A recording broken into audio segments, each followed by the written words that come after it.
What's up, everybody? This is Michael from Detail in the Shadow. I want to make a live video just to say thank you.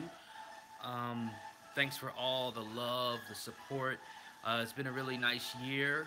I started off by taking a journey over to New York, which is actually not that far away from where I live here in Columbus, Ohio.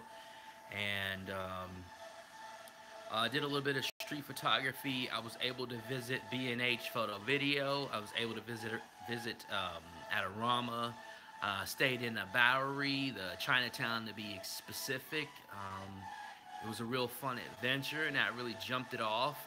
Before I started that, before I went there, I only had 80 subscribers. Now I have about 700, maybe even 760 by the time this video comes out, which is actually out right now since I'm going live. But I just want to wrap up and just talk. Let's see, where should I start here? Got a few props here. Like I said, I started. A lot of this channel is based around FiLMiC Pro. Um, about 2014, I had a Rebel T3, and it was only 11 megabits per second. Really low quality videos, really thin, really digital. And then I watched an episode of Film Riot, and they said if you had an iPhone 4S, that you could get FiLMiC Pro and you could start shooting at 1080 at 50 megabits per second, which was a big jump from the 720 11 megabits per second I had with the DSLR.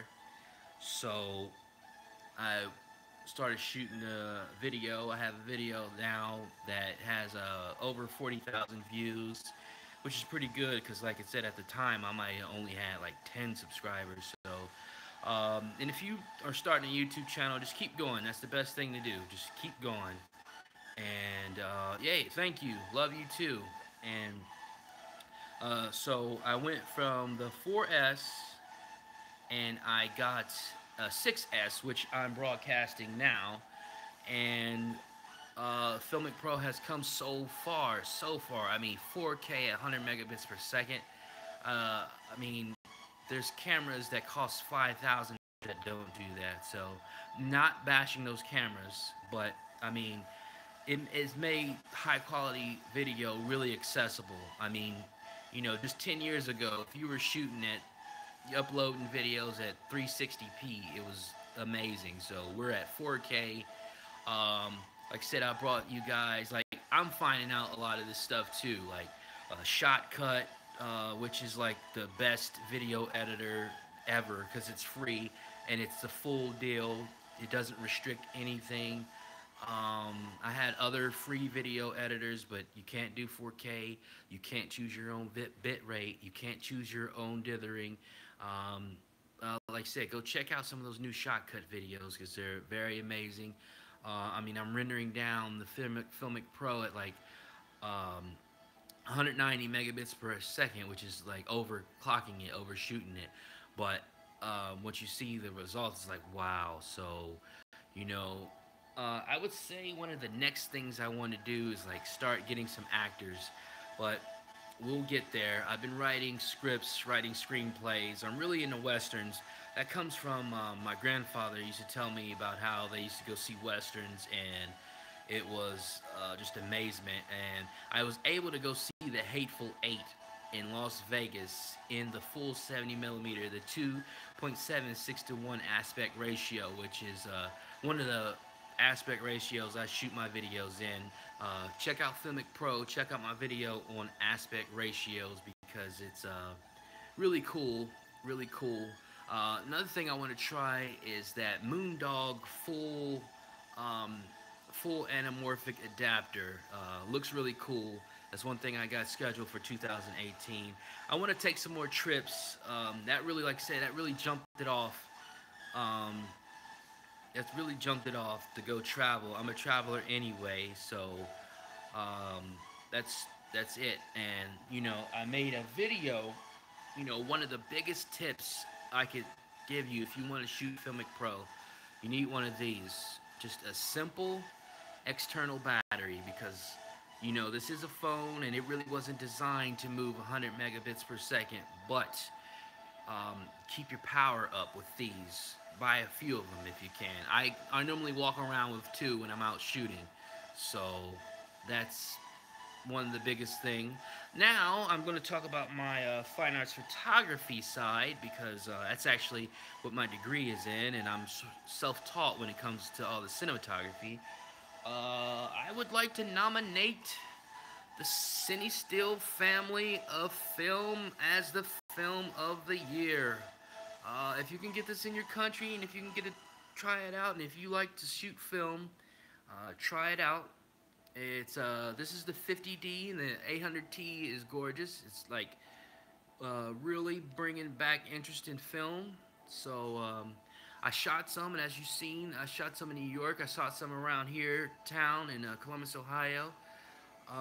Really look for that light. Really look for that dynamic range. And like I said, it's a beautiful film.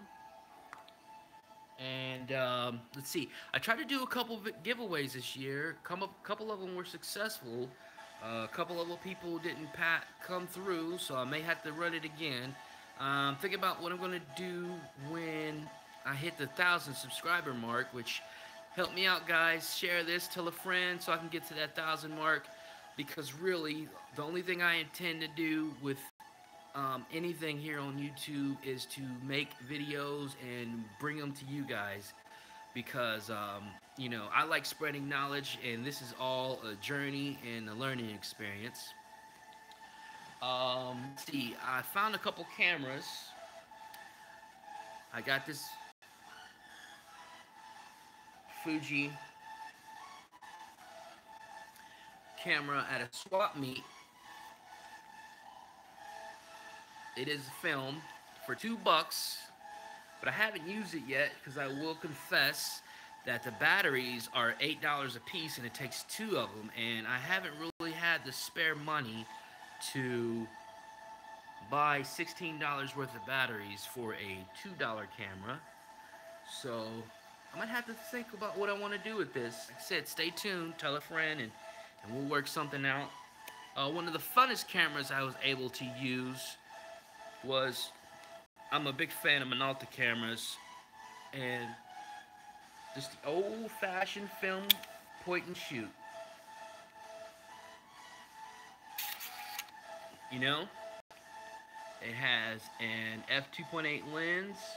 The only thing is you can't turn the flash off. That's one thing I didn't like about it, but just got to work around with it. That's one thing. Here, I'll drop a little bit of philosophy here.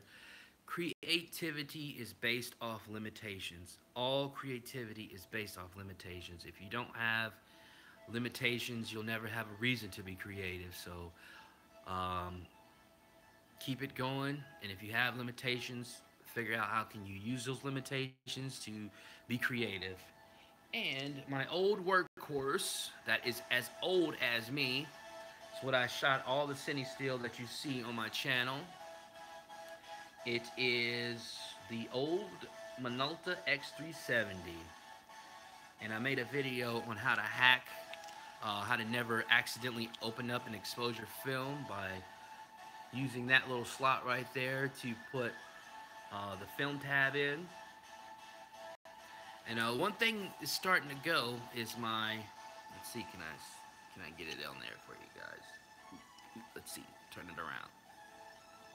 My ISO ring is starting to wear out, but a lot of times I shoot Sunny 16 anyway. And if you don't know what Sunny 16 is, that's you set your aperture to f16, and you set your film speed to 1 over whatever your ISO speed is. So let's say if you got some 400 speed film, set the aperture to f16, and then you want to round up for this one. It'll be actually 1/500th of a second. Or say if you have some 200 ISO film, shoot it at f16 at 1/250th of a second, and so on and so forth. And you should be able to get a good exposure. You know, a lot of these films have a lot of exposure latitude, and when you're dealing with digital, because you're gonna have to digitize it, because you have to scan it, you can see a lot of dynamic range, so your exposure doesn't have to be absolutely spot on for you to get a good exposure. So if you're in that range, you'll really see it, and it'll be all good. And that's really all I have. Like I said, a huge thank you. Um, once I started off this year, I only had like 70 to 80 subscribers. Now I'm approaching the 1,000 mark. Really big thank you to you guys. I want to keep on making more FiLMiC Pro videos, more film videos, just everything. Let me know, comment what you want to see, what you like to see, and like I said, I'm going to try to do more traveling, and I'm going to try to get at least one short film out with actors with dialogue, and that is lowballing because I have a ton of ideas, but I'm going to get at least one, and that is my goal. Follow your goals for 2018, set them up, knock them down, and thank you all.